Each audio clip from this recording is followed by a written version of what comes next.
ஒரு ஹிடன் ஸ்பாட்டை கண்டுபிடிச்ச மாதிரி எனக்கு ஒரு ஃபீல் இருக்கு இப்போ. என்னாச்சுன்னு பாத்தீங்கன்னா, சரி ஓகே விட்டால டெம்பிள் தான் பார்த்தாச்சே, பக்கத்துல வேற என்ன இருக்கு அப்படின்னு சொல்லிட்டு போய் பார்க்கலாம் அப்படின்னு சொல்லிட்டு அப்படியே நடந்து போயிட்டு இருந்தோம். அப்புறம் தான் புரிஞ்சது இங்க இப்படி ஒரு ஸ்பாட் இருக்குங்கிறத யாருமே சொல்லல எங்களுக்கு. சீரியஸா சொல்லணும்னா 43 டிகிரி நாங்க ஷூட் பண்ணிட்டு இருக்கும்போது இந்த வீடியோவை.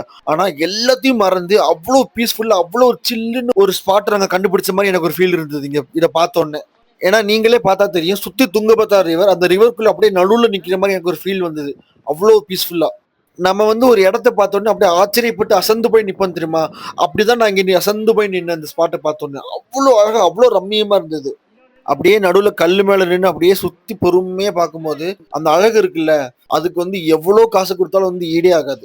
நான் திருநெல்வேலியில இருக்கும்போது இது மாதிரி நிறைய ஆத்தங்கரையெல்லாம் குளிச்சிருக்கேன். ஸோ எனக்கு இதை பார்க்கும்போது எனக்கு அதுதான் எனக்கு ஃபுல்லா ஞாபகம் வந்தது எனக்கு. ஒருவேளை நீங்க இந்த ஸ்பாட்டுக்கு வரீங்க அப்படின்னா உங்களுக்கும் கண்டிப்பா அதெல்லாம் ஞாபகம் வரும்.